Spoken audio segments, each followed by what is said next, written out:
Hey y'all, what's up? It's your girl Destiny Arianna, and today I'm back with another video. And today I will be giving you guys the best study tips for college students. So stop thinking about it. Can you play Can that we again? just start it off? Start it off. Start it off. Start it off. Can we just Okay, so I thought this video was super important and I didn't want to wait on recording it because, midterms are going to be slowly creeping up on us, and then sooner than later, final season is going to be here. So I thought that I wanted to prepare you guys and also prepare myself for academic success by giving you guys these tips. So we're going to hop right into the video, but before we do, please make sure to click that subscribe button and click the bell notification so you can get notified whenever I post a video. So you guys know how this goes. I say this every video, but I have my laptop for reference, so I'm going to be looking at that. But the first tip of this video would be taking good notes. I definitely feel like in college, you have to make sure that you have really good notes because a lot of classes are lecture styled.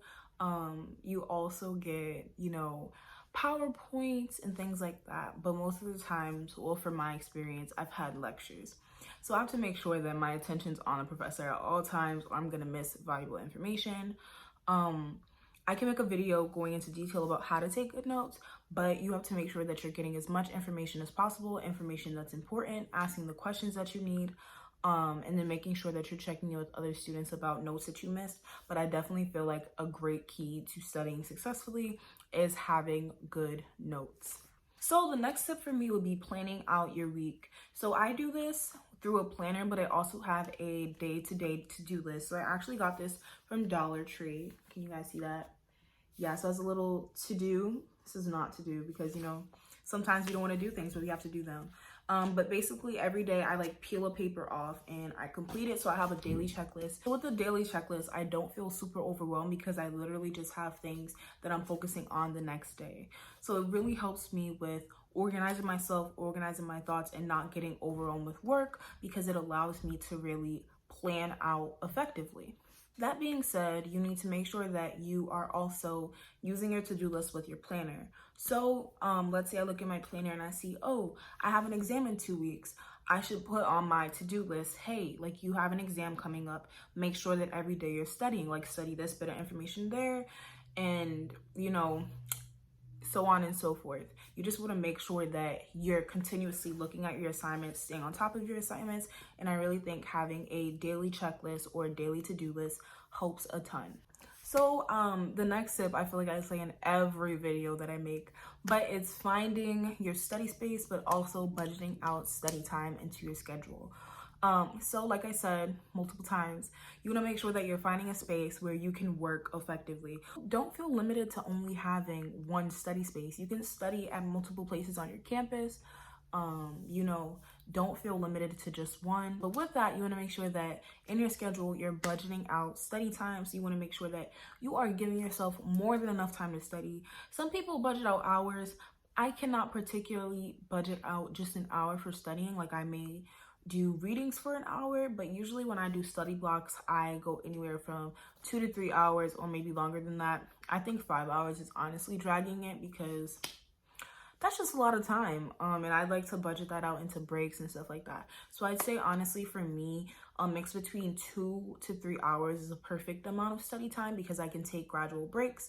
And this sort of goes into our next tip, which is time intervals when studying. This is something that I incorporated my freshman year. I started off with 30 minutes and then I sort of gradually went up to 45. I think an hour is a lot of time for me to be consistently focusing on just work. So what I do in the time intervals is, let's say I have 45 minutes where I'm strictly focused on just my work and the assignment at hand. And then I give myself a 15-minute break in which, I'm doing whatever, whether that's scrolling on my phone, whether that's going up to walk around, whether that's getting a snack or anything. That 15 minutes is when I do all of that. But I'm making sure that I am super productive, plugged into my work in the 30 or 45 minutes that I will be studying. So basically during that 2-hour block, I get 90 minutes of just studying, I think that that's super productive because I am giving myself, a 30-minute break, just to breathe and walk around and refresh myself. But that is also 90 minutes of productivity, And I really think that that's crucial in trying to be productive, is giving yourself time to take breaks, but at the same time giving yourself ample amount of time to focus on your work. So the next tip is reading specific, but I think that it's super, super important to break your readings up when reading them. So this is great because I have a lot of readings to do this weekend, but I have about 120 pages of reading due for one class. So I am not gonna sit there and read 120 pages straight because I'm just not doing it. I don't have the time, I don't have the energy, the mental capacity to sit there and read that much. Some people do, and you are gifted, but me personally, I cannot. What I would do is break that up into 20 pages. So in my study time, I would say, okay, 45-minute block, I'm going to use this to read 20 pages. And that's perfectly fine. If I do that at least twice a day, that's getting out 40 pages, and then in like 3 days, I should be done. And the good thing is, if you set a limit for 20 pages, if you surpass that, then you're getting ahead, But I can't sit there and be like, I'm gonna read 100 pages in one sitting, because I know that that's not how I work. Some people work like that, and that's perfectly fine. But I personally recommend breaking your readings up into manageable chunks so you can get through them. Another big tip for studying is making sure that you stay organized. I actually struggle with this, so I'm admitting that.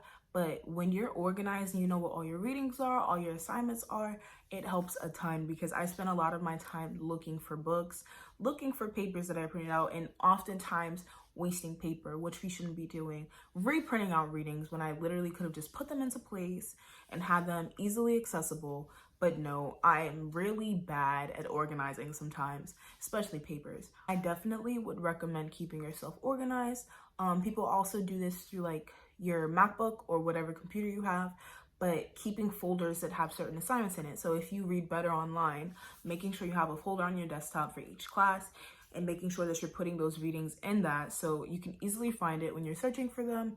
And also it just makes everything 10 times better because you know where it is and you know where you put it, and that saves literally like so much time. So this is another tip that I recommend, but it is studying a little every day.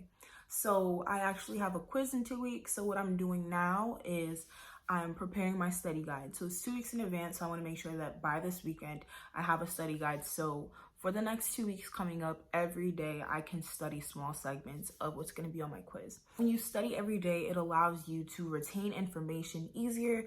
It allows you to stay on top of your stuff.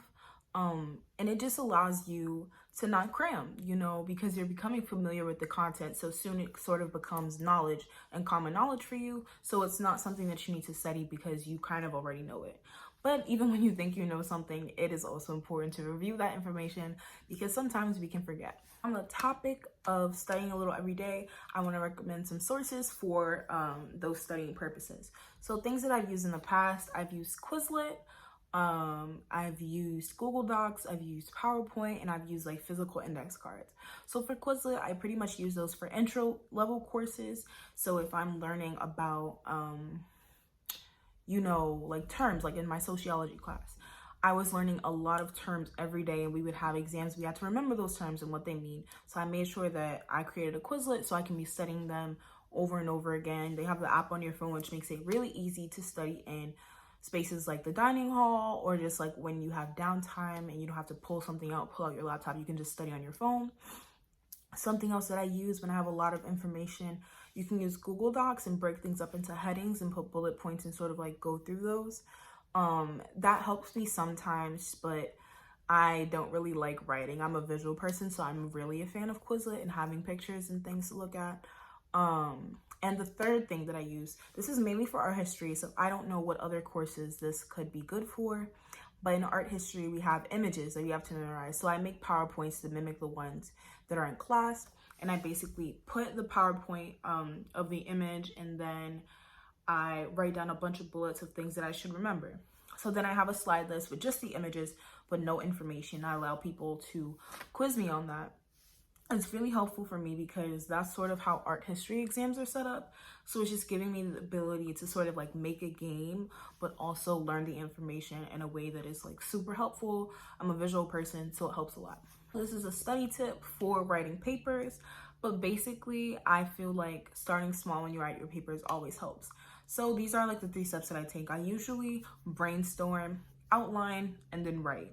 So in brainstorming, I make like a web or something where I just have a big piece of paper and I'm like writing out different ideas, whether that's through a Venn diagram, a tree, anything. I'm just writing out all of the things that I feel. And then through that, I like highlight the main points and things that I think I can really prove. So me just word vomiting basically is allowing me to get out all my ideas, all my thoughts, and then sort of looking through that to sort of fish for the most important things. So after that, I take that information and I create an outline, and through the outline, you break up your thesis, your arguments, and your evidence, and then you start to basically create an analysis. And then, you start writing out. So I think the more detailed your outline is, the easier it is to write your paper. But some people really can't make outlines and they just write. But I think, you get to try different methods and see what works best for you. Another tip I have is making sure that you're asking your professor for questions. Whether it's in class and you have a question, write them down and come to your professor after class and ask them. Set up an office hours meeting and ask them. Please just ask the questions when you have them. Or even if that's a question that comes up while you're doing the assignment, shoot your professor an email. You want to use your professor. They're literally working to help you. So you want to make sure that you're using your professor as a resource as well.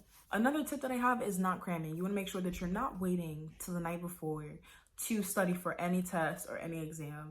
Some people do this. It's never really been helpful for me, and I don't think that it's a good tip to basically... You don't want to create a habit of cramming, because I just think that's really bad. I don't know how to explain it. You guys know it works for some people, but I don't think that's something that you should continue doing. I personally hate cramming because it stresses me out, and it's not always effective, and I don't really feel like I'm learning information that way. So I would definitely try to steer away from cramming before your exams. The next 2 tips would definitely be making friends in your classes. You want to make sure that you have at least one person in your class that you can compare notes with or possibly study with. And then going along with that, you want to make sure that if your class has a group study session, that you're attending those. Even if you don't necessarily need help, you can be a resource to other people, which also helps you reassure that you know the information.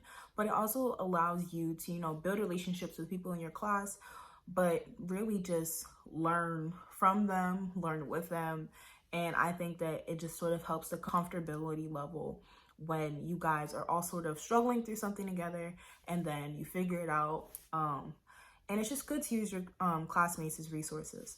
And the last tip, I think this is probably the most important, but it's bounce back from any setbacks. Like if you get a bad grade, if you don't do as well as on an assignment as you wanted to, just anything along those lines, you want to make sure that you're not letting that ruin your outlook for the rest of the semester.